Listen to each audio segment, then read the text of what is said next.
morning. Buksan natin ang ating mga Bible sa Book of Luke, chapter 22.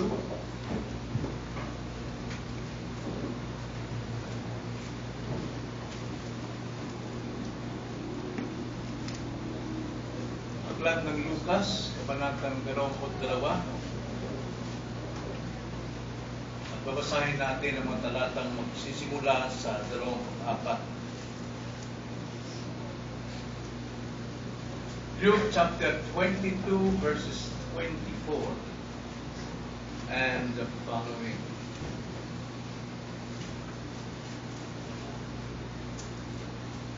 Nagkaroon ng isang pagtatalo-talo sa gitna nila kung sino kaya sa kanila ang ituturing na pinakadakila. At kanyang sinabi sa kanila, ang mga hari ng mga hintil ay nagpapanginoon sa kanila at ang may autoridad sa kanila ay tinatawag na mga tagapagpala.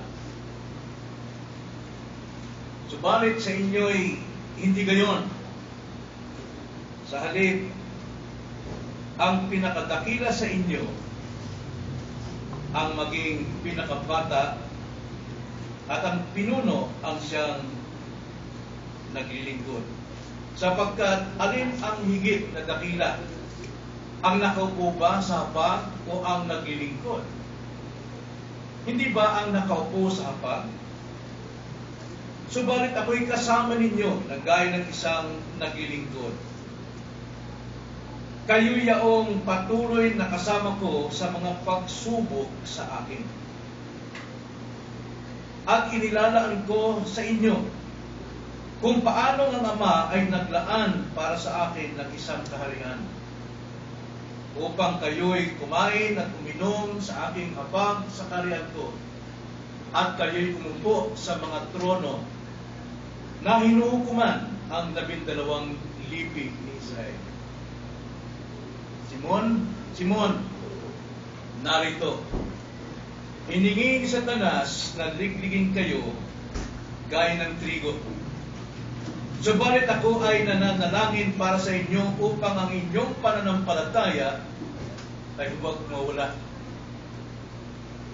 Kung makabalik ka ng muli, ay palakasin mo ang iyong mga kapatid. At sinabi niya sa kanya, Panginoon, handa akong sumama sa iyo sa bilangguan at sa kamatayan. Sinabi ni Jesus, sinasabi ko sa iyo, Pedro, ang manok ay hindi titilaok sa araw nito hanggang hindi mo ako na ipagkakaila ng 3 ulit. Ito po ang salita ng Panginoon at pinamagatan ko po ang ating pag-aaral ngayong umaga. May pagliliglig na darating. May pagliliglig na darating. Tayo po'y humingi ng tulong sa Diyos. Ama namin, nagpapasalamat kami sa iyong banal na Espiritu na siyang patuloy na nagbibigay liwanag ng kaunawaan sa amin, mga kapos. Sa mga salita ninyo na nakapagbibigay ng lakas, tibay at direksyon sa aming mga buhay at nagbibigay ng paunang babala sa mga darating na pagliliblig namin sa buhay. Kaya ngayong umaga, Panginoon, aming dalangin, turuan niyo kami. Buksan niyo ang aming puso upang makita namin ang hangad ninyong ituro sa amin ngayong umaga. Ito aming dalangin sa pangalan ng Panginoon Jesus. Nitong ng mga nakaraang araw, puspusan ang lahat ng tao sa paghahanda dahil ang pag-asa ay nagbigay ng babala at paalala na may darating na super typhoon. Simula sa Florida hanggang sa Glenda. At dahil dito, ang mga tao talagang naghanda at marami ang nagpanik. Karamihan sa mga nagpanik ay ang mga may pera ay punong-puno ang groceries At halos inubos na nila. Ngunit, sa ibang walang makakayanang mambili ng mga pagkain, kanila lang pinagandaan ang kanilang mga sarili at mga buhay. Ngunit may ilan din namang hindi talaga naghanda at ito ay pinagkibit-balikat na lang ang mga pahayag na ito at paalala. At sinasabi nila, saka na lang ako lilikas kapag ka nandyan na. At maaari sa probinsya rin sinasabi, hindi pang nangyari sa amin na talagang kami pag-iwit sa lugar na ito, mataas ang aming lugar. At hindi maaaring mangyari sa amin ang mabigat na bagyong yan. Subalit nung dumating ang bagyo, nagulantang ang halos lahat ng tao sapagkat hindi nila akalain na ganun kalakas ang bagyong Glenda. Maraming puno ang bumagsak, naputol, mga poste, miracle, nawala ang kuryente, nawala ng ilaw, walang pagkain, lahat ay nagkagulo. Hindi malaman walang gagawin. Pero sa mga nakapaghanda, okay lang. Sa mga hindi nakapaghanda, maraming napahamak, maraming nasaktan, at may mga namatay. Kung nakinig lamang sana sa paunang balita. Sa ating teksto, ito yung huling gabi ng ating Panginoong Jesucristo at sila ngayon ay nasa hapag-kainan. Ginaganap nila ang banal na hapunan. At sa banal na hapunan, kanyang sinabi ang katotohanan, isa sa kanila ang magkakanulo. Nalungkot ang mga alagad sapagkat hindi nila akalain na isa sa kanila ay ipagkakanulo, Panginoon. Kaya sila'y nagtanungan sa kanilang mga sarili. At tinanong din ng Panginoon ng bawat isa, ako ba, Panginoon? At maging si Judas, malakas ang loob, na magsabi, hindi ako, Panginoon. Nagbigay na ng paunang babala ang Panginoon. Ngunit sandali lang ang kanilang kalungkutan yon. Sapagkat hindi nagtagal, sila'y nagtalo-talo at muling nagtatalo kung sino ang dakila sa kaharian. At ang pagtatalong ito ay makikita natin sa verse 24. At hindi lamang sa verse 24 ng Mark at ng Lucas, ito'y makikita na natin sa Luke chapter 22, sa Matthew chapter 18, Matthew chapter 20, Mark chapter 9, and Luke chapter 9. Paulit-ulit silang nagtatalo kung sino ang dakila sa kaharian ng Diyos. Kaya ipinaliwanag ng Panginoon kung sino ang dakila. At ito ay ipinahayag ng Panginoon sa verses 25 to 30. Nasabi ng Panginoon, ang mga hari dito sa lupa, sila yung dakila.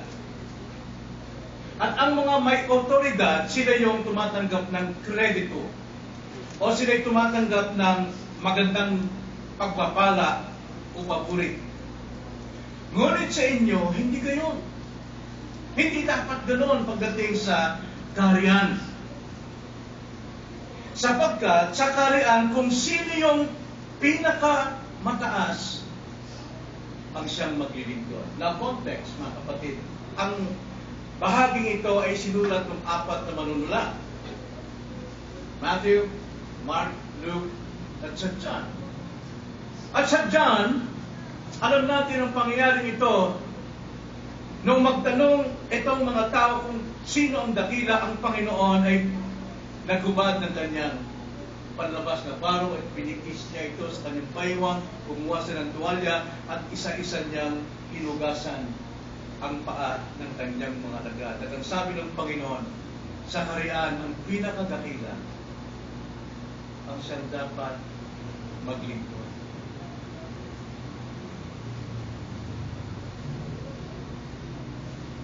At karugtong pa ng Panginoon Sa verse 27, sapagkat alin ba ang higit na dakila? Ang nakaupo o ang naglilingkod? Hindi ba't ang nakaupo ang dakila sa kaharian ng lupa? Ngunit kayo'y kasama ko naglilingkod. At kasama ko kayong dumaranas ng aking pagsubok. At kung paanong nilaanan ako ng Ama ng kaharian, kayo din ay pinaglalaanan ko sa aking kaharian na kayo'y makasama kong katabi sa hapunan, upang sa 12 upuang ito kayo ay mag-ahari. Sinasabi ng Panginoon, dakila kayo sapagkat kayo'y patuloy na naglilingkod tulad ko at patuloy kayong na dumadanas ng mga pagsubok tulad ng pagsubok. At sila'y nanahimik. Matagal na sandali. Napag-isip-isip din na ang bagay na ito. At dahil doon, ipinahayag ngayon ng Panginoon sa kanyang mga alagad sa pangunguna ni Pedro na sabi niya, Simon, Simon, hiniling ni Satanas na tayo'y ligligin. Subalit ako ay nanalangin para sa iyo upang hindi mawala ang iyong pananampalataya. At pagkabalik mo, palakasin mo ang iyong mga kapatid. Sinabi ito ng Panginoon na mag-ingat sila sa kanilang kayabangan, sapagkat si Satanas ay naghahanap ng kanyang ililiglig. Hindi pa sinasiyahan kay Judas, kundi nais pa niyang ibagsak ang lahat ng kanyang ang alagad ng Panginoon. Na sinasabi ng Panginoon na lahat kayo babagsak. Ngunit Pedro, ikaw ang higit na makakaranas ng mabigat na kabiguan ng iyong pagbagsak. Anong ginawa ni Pedro? Hindi siya niwala. Alam natin bumagsak ang lahat ng alagad. Pero si Pedro, pinipilit niyang tumayo pa rin. Bakit? Dahil doon sa sinabi ng Panginoon ang dakila ay yung patuloy na naglilingkod tulad ni Kristo at patuloy na tumatanggap ng mga pagsubok sa buhay. Alam natin bumagsak si Pedro dahil hindi nakinig sa paunang.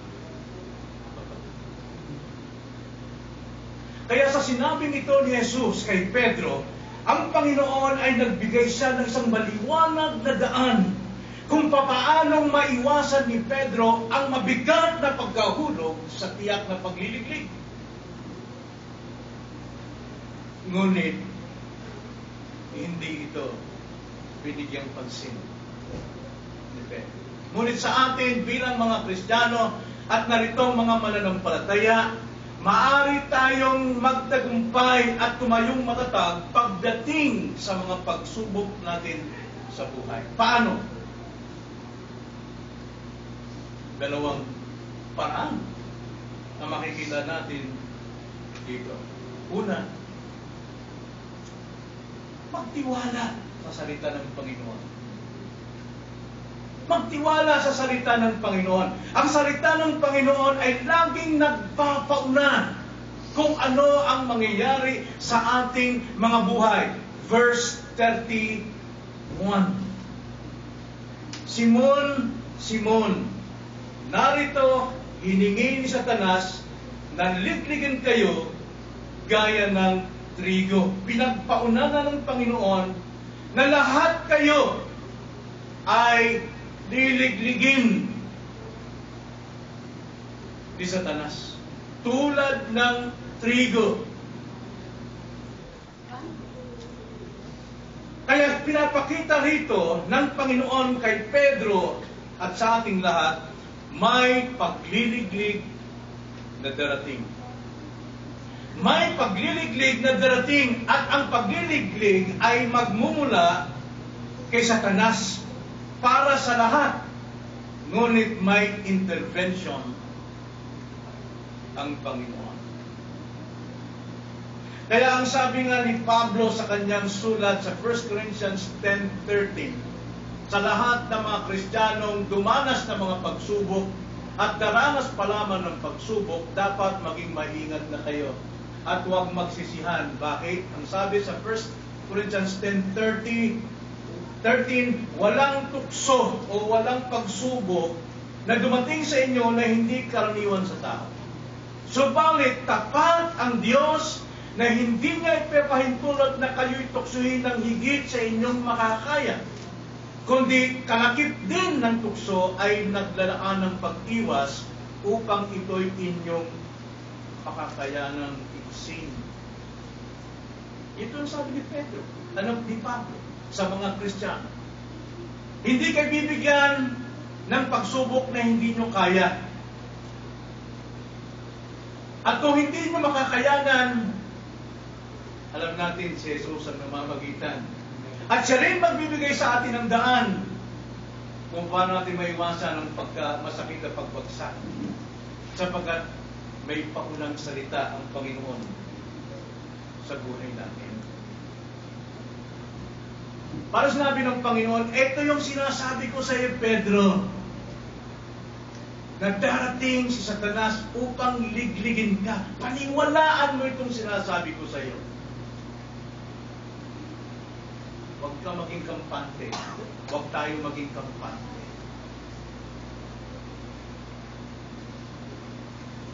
Ngunit ang sabi ng Panginoon, nananalangin ako para sa iyo.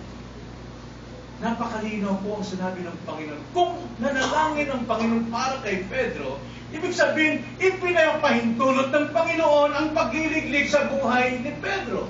At hindi lamang sa kanya, kundi maging sa lahat ng mga alagad. Maniwala ka, Pedro. Maniwala ka, Pedro, na ang pagliliglig sa iyo ay ipinapahintulot ng Diyos. Pero sabi ni Pedro, verse 33, at sinabi niya sa kanya, Panginoon, handa akong sumama sa iyo sa bilangguan at sa kamatayan. Tiwala siya sa kanyang sarili. Diba ito yung nagsasalita din sa atin? Oh. Marami na akong pagsubok sa buhay na pagtagumpayan ko, ito pa kaya darating. Kaya ko rin yan. Kung paano akong tumayo noon, ganun din tayo ngayon. Maaari, pero alam natin, hindi sa lakas kaya ka nakakatayo sa pagbagsak, kundi ang sabi ng Panginoon kay Pedro, nanalangin ako para sa iyo. Alam niyo, minsan sa buhay natin, hindi yung ating dapat tandaan. Masyado tayong kampante, tayo mananampalataya na, okay, membro na, eto na, okay ng buhay kong ito, basta't lang patuloy na ganito. Tanda natin, lagi nating pakinggan ang sinasabi ng Panginoon. Lagi nating pakinggan ang salita ng Diyos sa tuwing tayo sumasamba, sa tuwing tayo nagbabasa, sa tuwing tayo nananalangin. Mayroong paunang salita ang Panginoon. Paniwalaan ninyo ito. Paniwalaan ninyo ito. Sapagat ang salita ng Panginoon laging nagbibigay ng liwanag ng direksyon. Ang sabi ng Panginoon kay Pedro, Pedro, sabi ni Satanas, humingi siya ng pahintulot, liligligin kayo, ngunit ako'y nananalangin para sa iyo upang huwag tuluyang mawala ang iyong pananampalataya. Laging nagsasalita ang Diyos at nagbibigay ng direksyon. Sapagkat bilang mga Kristiyano, tayong mga Kristiyano, siya ang ating tagapamagitan. Kung hindi siya mamamagitan sa atin, hindi na sana ibibigay sa atin ang salita ng Diyos upang tayo'y palalahanan na tayo'y may hina rin. At maaari tayong bumagsak. 1 John chapter 2 verse 1. upang huwag kayo magkasala, mga anak ko.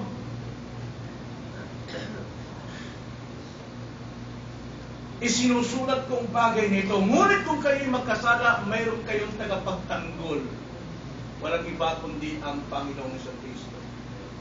At ang sabi ng Hebreo 7:25, ang ating Panginoon ay tiyak na makapagliligtas sa atin kung tayo man ay nasa gitna ng mga pagsubok. Dahil dito, siya'y may kakayanang iligtas ng lubos ang mga lumalapit sa Diyos sa pamamagitan niya.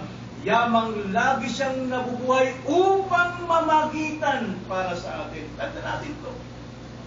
Hindi sa ating lakas, kaya tayo nakakatayo sa mga problema, sa mga pagsubok, sapagkat ang Panginoon mismo ay nabubuhay ngayon sa kalangitan na laging namamagitan para sa atin.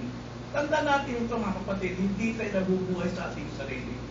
Dapat tayong laging nasa salita ng Panginoon, sapagkat ang salita ng Panginoon ay liwanag at direksyon sa ating mga buhay. Kaya nga, ang sabi ni Haring David sa Psalms 119 verse 11, pagyamanin natin ang salita ng Diyos sa ating puso. Ibig sabihin, mahalin natin ito, kunin natin itong isang pangunahing pangangailangan ng ating buhay. Ang salita ng Diyos ay napakalaga. Psalms 119 verse 105, ito ang ilaw ng ating paa at liwanag ng ating landas. Hindi natin alam ang kinabukasan, ang saunahan ng ating buhay. Ngunit ang salita ng Diyos ay laging nagpapauna kung ano ang mangyayari, anong dapat natin gawin kung tayo mabulaga sa ating kinabukasan. Gawin nating ilaw ng ating paa at liwanag ng ating landas ang salita ng Diyos. Yan sinasabi ng Panginoon kay Pedro, maniwala ka, Pedro, sa sinasabi ko.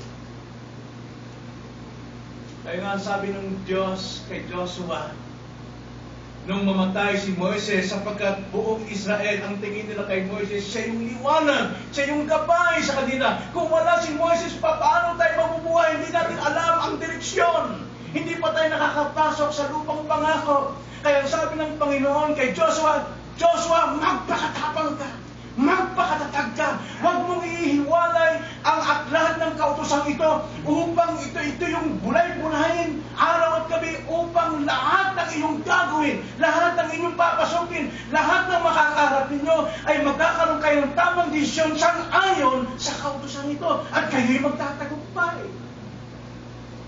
Nabilan sa atin dito, ang napupunta sa kasalanan dahil hindi natin pinapansin ang turo ng Diyos sa salita. At ito'y pinagmamalaki pa natin na nag-desisyon tayo na hindi kailangan natin ang salita ng Diyos.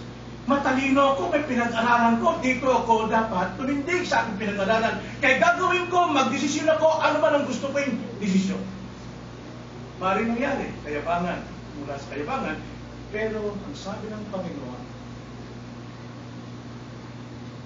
pagyamanin ko ang salita mo upang huwag akong magkasala laban sa iyo.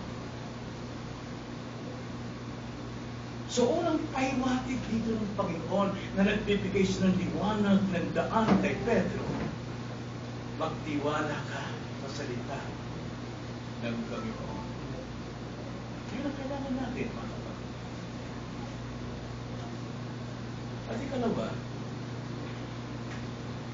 sinasabi dito ng Panginoon, magpasakop ka sa kalooban ng Panginoon.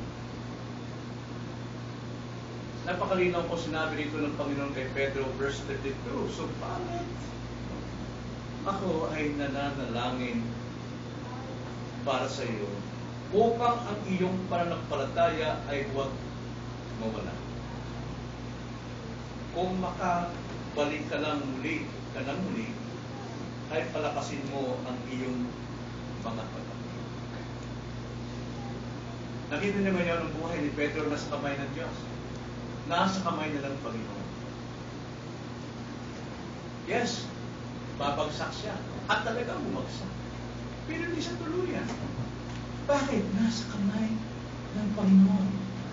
At alam natin lahat tayo ay nasa kamay ng Diyos. Kailangan lamang tayo magpasakop sa Kanyang kalooban.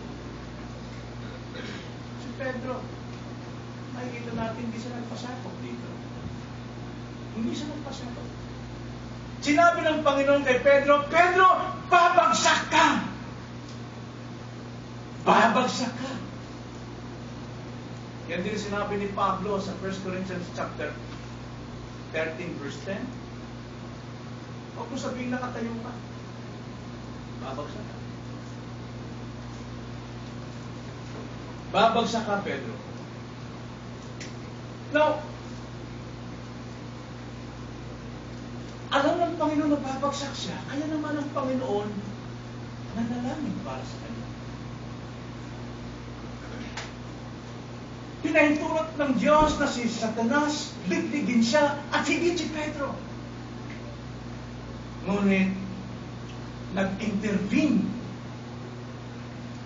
ang Panginoon sa pamagitan ng kanyang grace. Nanalangin ako sa iyo, Pedro, para mawala ang iyong pananampalataya. At itong katunayan, pagkabalik mo, palakasin mo ang iyong mga kapatid at dumanas din ng kahulugan tulad mo.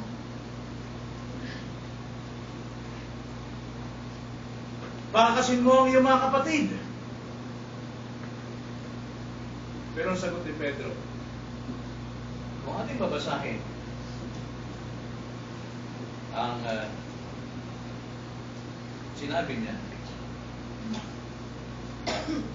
Panginoon, handa akong sumama sa iyo sa bilangguan at sa kamatayan.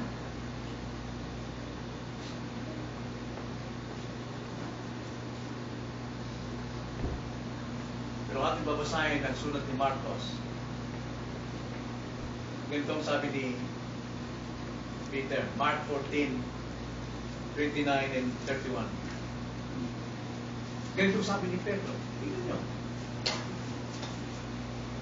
Baka ma-identify natin ang ating sarili dito.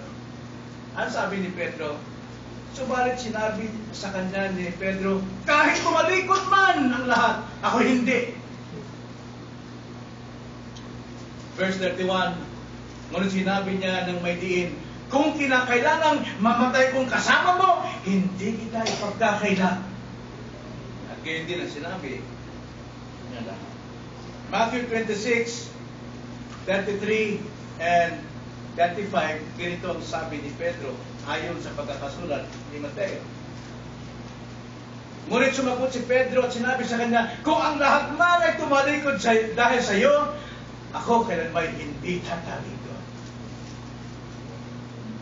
Then verse 35, sinabi sa kanya ni Pedro, kahit kinakailangan ko'y mamatay na kasama mo, ay hindi kita ipagkakailan. Ngayon din ang sinabi ng lahat ng mga alagad.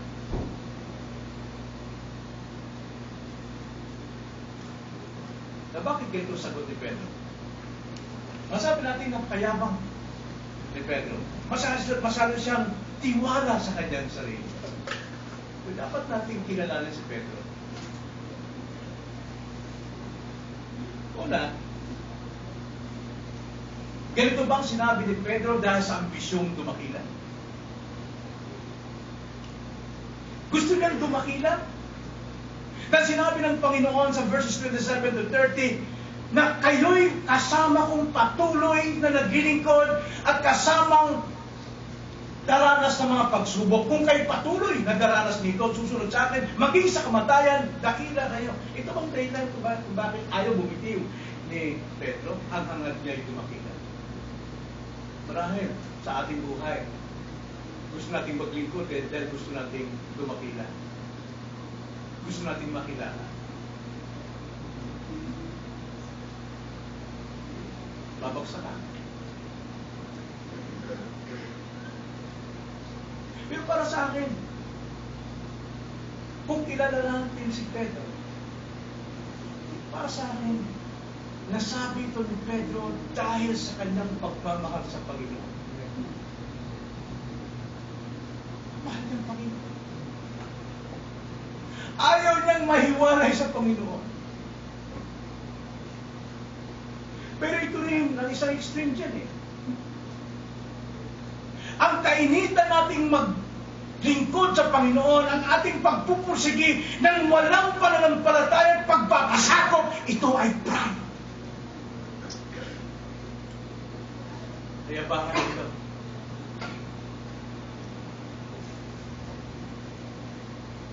Kinakausap tayo dito, mga kapatid. May pagliliglig na darating sa buhay natin. May mga pagsubok na darating sa buhay. Gaano katigas ang puso nating nagwawalang bahala? Hindi natin pinapakinggan ang salita ng Panginoon. Hindi tayo nakikinig. Sinasadya natin huwag makinig ng Kanyang salita. Sapagkat tumatayo tayo na tayo ay matatag pagdating sa mga problema. Marahil may pinagmamalaki tayo. Nagsasalita ito sa atin. Hanggang saan ang panganakwilan mo? Sa iyong sarili. Masasabi ko, ilang beses mong itinatatwa ang Panginoon. Dahil si Pedro sa kanyang pangangatwiran, na iginigiit ang kanyang katwiran, bumagsak talaga siya at kanyang itinatwa ang Panginoon ng 3 ulit. At sa atin, ano yung katwiran natin? Ilang beses na natin na itatatwa ang Panginoon? Ilang beses? Kapag ikay nagagalit, hindi mo ba itinatatwa ang Panginoon? Kapag ikay nagmumura sa iyong kapwa, kapag ikay nagtatanim ng sama ng loob, bitterness sa iyong kapatid, sa iyong kapwa, hindi ba itinatatwa mo ang Panginoon? At kinakatwiran mo, mas magaling ako sa Kanya. Kahit anong sipag mo, kahit anong galing ng iyong paraan, kung walang pananampalataya at pagpapasakop sa salita ng Panginoon, kayabangan niya, babagsak.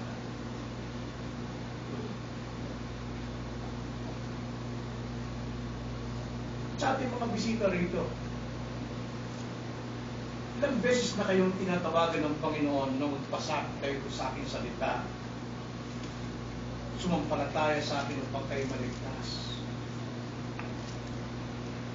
Ilang beses nyo lang tinatatwa ang Panginoon sa inyong buhay. Ilang beses nyo lang tinatatwa. Di ba darating yung panahon yun?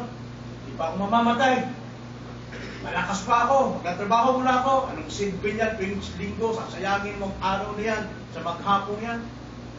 Ilang beses mong tinatatwa ang Panginoon.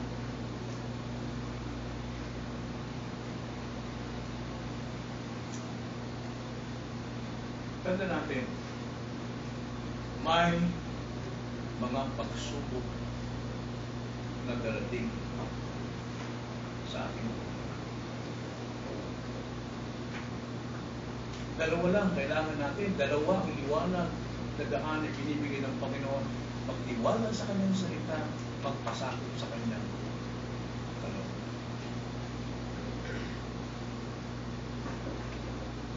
Anong aral po mapupulot natin dito? Marami po. Pero tatlong aral lang po ating patitiinan ngayon. Una-una, ito ang aral dapat nating tandaan.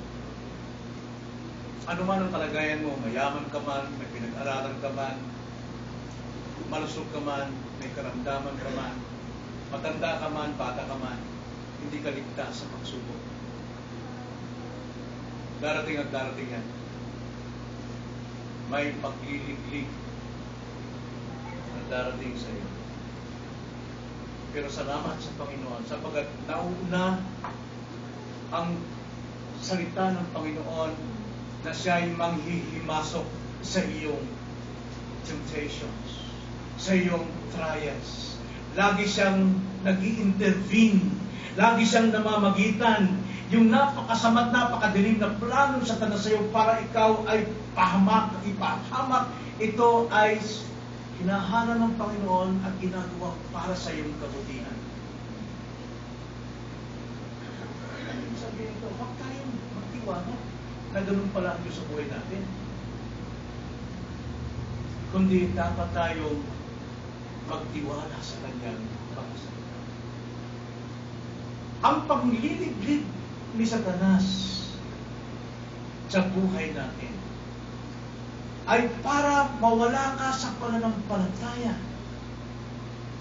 Anong pagliliglig ang ginawa sa ng Panginoon? Bakit wala ka palagi sa salita ng Diyos? Bakit nila sa tuwing may pagsamba wala ka? Hindi pa alam na sa gitna ka ng pagliliglig? Bakit tinatamad kang magbasa ng salita ng Panginoon?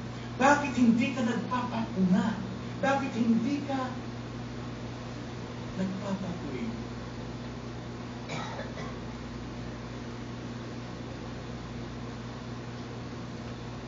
May intervention ng Panginoon sa trials natin, sa pagliliglig, sapagkat ang layunin ni Satanas, lahat ay bagsak tulad kay Judas.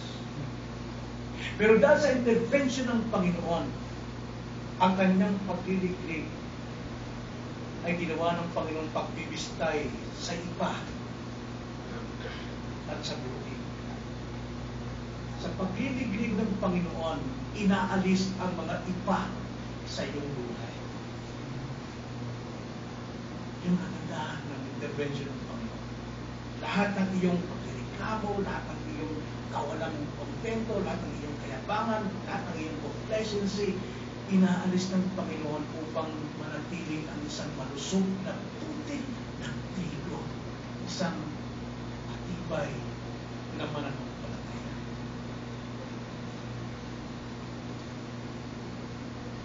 Pagliliglig ay walang pinipiling panahon at sitwasyon. Ang pagliliglig ng Diyos ay may hambing natin sa isang puno. Kung isang puno ay mabunga na walang kahangin-hangin, kundi banayad na hangin, tawagin sa Bisaya, huyo-huyo. Sometimes, ganun tayo tinitest ng Lord.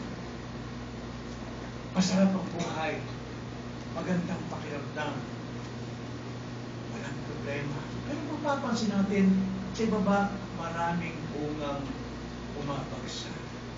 Bakit? Nabubulok, kinukutkot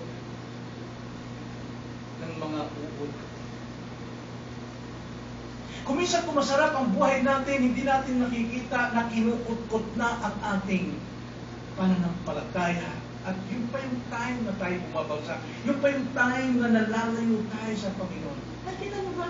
Hindi ba problema talagang mabigat ang nagpapalayo sa iyo sa Panginoon?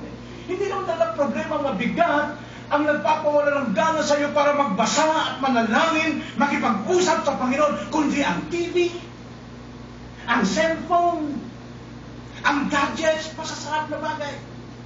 Pero hindi mo alam, nakubulog at kinakain, inuukot ang iyong pananampalataya.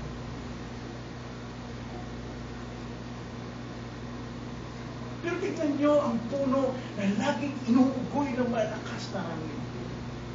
May bumabagsak. Ano yung bumabagsak? Yung mga bulok at ang natitira'y matitibay. Ganun ang ginagawa ng Panginoon sa atin. Itinitira ng Panginoon sa atin yung totoong tayong mananampalataya at inaalis ang lahat ng kabulukan sa ating buhay.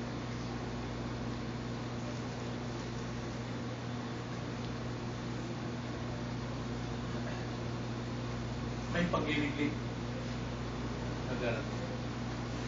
At ikalawang aral na dapat nating bigyan ng pansin dito. Yung una, walang ligtas sa anumang pagsubok. Masarap na buhay man, o unos na buhay man, lahat tayo susubukin. Ngunit ikalawa, mag-ingat din tayo sa paghahangad natin ng kabantugan o kasikatan. Para lang tayo makilala. Tanda natin, ang pagiging dakila ay hindi hinahanap. Hindi ito hinihingi. Kundi ito ay pinaglilingkod. Ang magiging bantog, magiging sikat ay hindi pinagsisikapan. Yan ang ginagawa ngayon ng napakarami. Maraming taong nagkukumahog sa isang pwesto na siya ay magkaroon ng promotion. At maraming pumabagsak dyan dahil sa maling hangarin.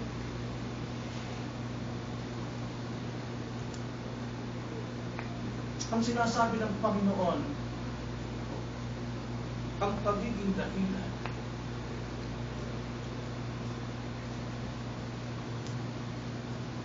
ito ay hindi pinagsisikapan, hindi hinahanap, kundi ito ay ipinaglilingkod anuman ang kalagayan,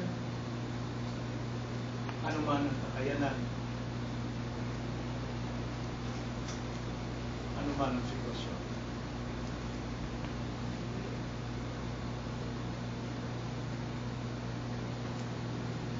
Tingnan yung sabi ng Panginoon kay Pedro, pagkabalik mo, Pedro, palakasin mo ang mga kapatid. Yun ang paraan ng pagdakila. Ang maglingkod. Hindi pinaglilingkuran ang sarili. Yun din sinabi ni Pablo sa 2 Corinthians chapter 1, verse 3 to 4, kung bakit tayo dumadanas ng mga pagliligpit upang ibaba ang ating sarili at maglingkod sa iba.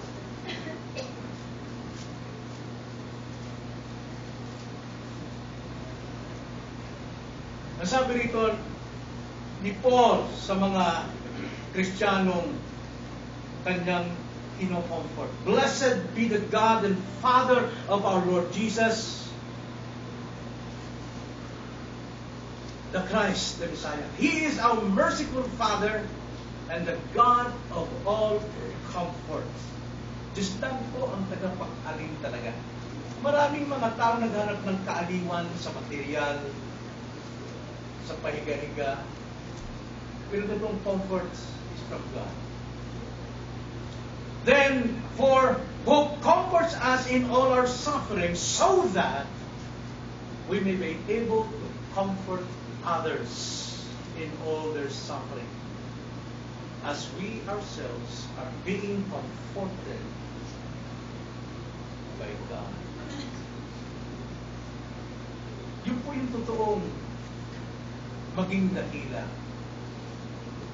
Hindi nagko-comfort ng kanyang sarili, but comforting others dahil sa kanyang karanasan. Paano ka makakapagpayo sa isang tao na hindi po naranasan? Paano kung masabing nangangaral ako na dapat tayong maging consistent sa ating attendance kung ako mismong nangangaral ay hindi? Aminin ko sa inyo, ako hindi ko nagagawa yan. Hindi ko dapat gamitin yung apologetics sa conflict. Paano kung masabing ako'y mapagpakumbaba kung hindi nangyari sa akin, ako'y binaba ng Panginoon?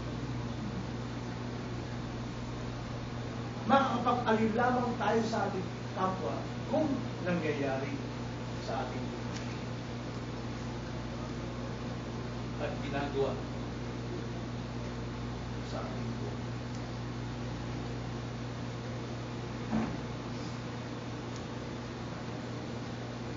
Sinong dakila? Sino bang dakila? Yung mga sikat na tumatayo? Yung mga sikat na tao? Hindi ganoon sabi ng Panginoon. Kaya ang pagiging banto o dakila, hindi ito pinagsisikapan at hindi pinaghahabol at nagkukumahog para maangkin, kundi pinakikita sa buhay na ipinaglilingkod. Like for example, kapag ating presidente si Pinoy nagbakasyon ng isang buwan, hahanapin mo ba?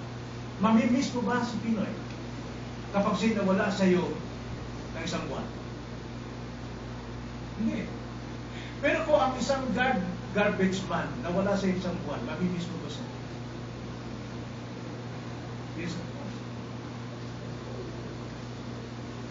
Kung sino mo mababa na ginagampanan ng kanyang katutulan, yun ang dakila sa mata ng Diyos.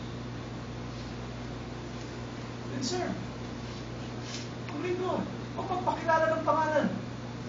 Huwag magpakita magaling. Huwag hanapin ang respeto ng tao. Kundi mamuhay kang ka-respeto sa mga.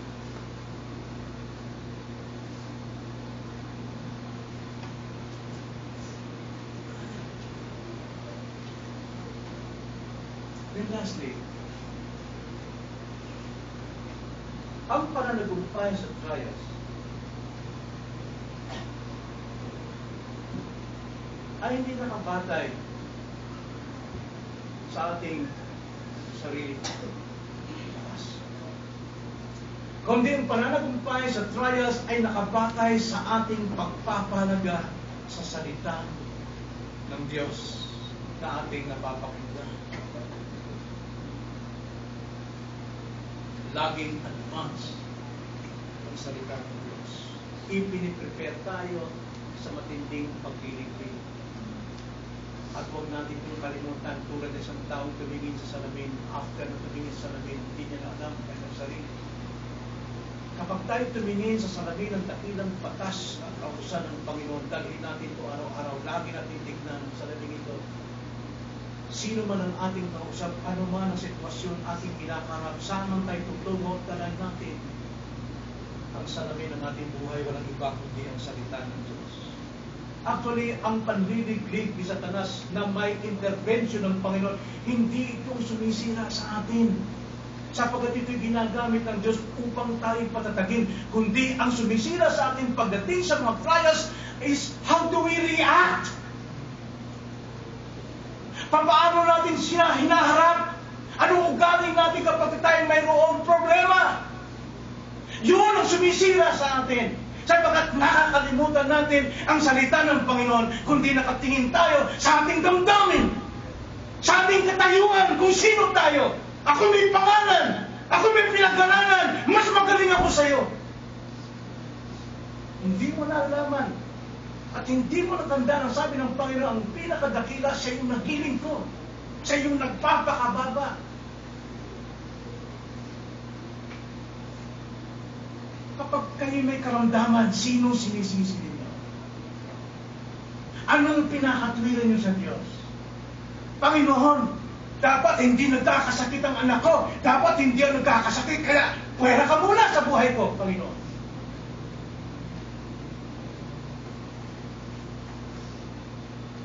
Kapag kinakapos sa buhay ng pera, ano reaksyon natin? Kumusta ugali natin? Kadalasan, nagsasalita yung pera eh. Tinuturuan tayo paano mumugali. Tinuturuan natin, i-condemn mo muna yung Panginoon mo. Walang mangyari dyan. Hindi ka makapaghanap buhay. Hindi trials ang nakakasira sa atin, kundi yung ating reaksyon. Yung ating response. Kaya nga trials eh. Trials. Tanda natin, laging nag-intervene ng Panginoon. Lagi siyang naranalangin. Trials din dumarating sa iba't ibang mukha. Maaaring tinutuwid ka. Maaaring sinasakay ka sa iyong kamalian, sa iyong kasalanan, sa iyong kayabangan. How do you react? Paano mo ito tinatanggap? Nagnangarit ang iyong ngipin, nakangiti pa sa loob, punong-puno ka ng galit. Bakit ako na lamang nakikita? How do we react sa trials na ating naranasan? Ito po yung panahon, ito yung turo sa atin umagang ito. May darating na pagsubok. Paano mo ito tatanggapin? Ayon sa salita at kalooban ng Panginoon o ayon sa iyong sariling kayabangan. Tanda natin dalawang text bago tayo mag-pray. Proverbs 16:18. Proverbs 16:18 Ganito ang sabi, ang pagmamataas ay nauuna bago mapapahama. Laging nauna talaga ang kayabangan kasunod ng kapahamakan. At ang palalong diwa ay nauna sa pagkabuhay. Hindi si Pedro. Sa kanyang mataas na isipan, hindi mangyari ang Panginoon. Tumalikod ba sila? Hindi ako. Pero nangyari.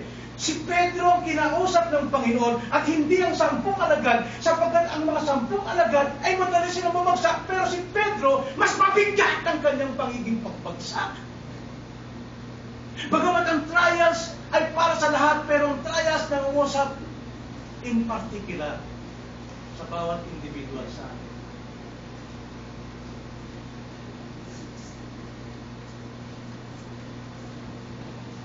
Proverbs 16:18. Kayabangan mo na kasunod yan ang nauna bago ang pagbagsak. At hindi lang yun, Proverbs 18:12. Ito na, pagkawasak. Bago ang pagkawasak, ang puso ng tao ay palalo muna. Magiging mayabang muna siya. At hindi mo maasahan na sa kanyang kayabangan, tanyag siya, malakas siya, tibay siya, mayaman siya, papagsak siya. Ngunit nauuna sa karangalan ang pagpapakumbaba. Maaaring ngayon, tingin sa iyo, mababa ka. Pero una yan, kasunod, ay ang karangalan. Mga kapatid, ito ang sinasabi ng Panginoon sa atin. Magtiwala ka sa Kanyang salita at magpasakop ka sa Kanyang kaloob. Tayo na. Panginoon, salamat po sa iyong pong salita ngayon. Nakita namin ang katotohanan ng hindi po pakikinig yung salita. Nakita namin ito kay Pedro na siya po ang pinakamabigat na gusto na nagkasala sa iyo. Malimang kay Judas. Dahil sa kanya pong pangangatwiran na hindi siya babagsak. Babagsak ang iba. Babagsak katalikod ang ina, pero hindi siya katalikod hanggang sa kamatayan.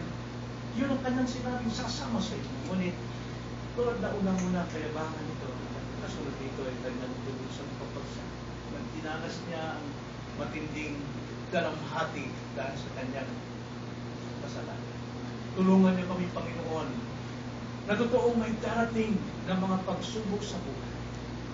Nawa, lagi kaming nakatingin sa iyo pong paalala na magtiwala sa iyong salita at magpasakop sa iyong kalooban. Sapagkat, Lord, nasa iyo ang intervention sa lahat ng aming mga pagsubok sa buhay. Aming dalangin sa pangalan ng Panginoon Jesus.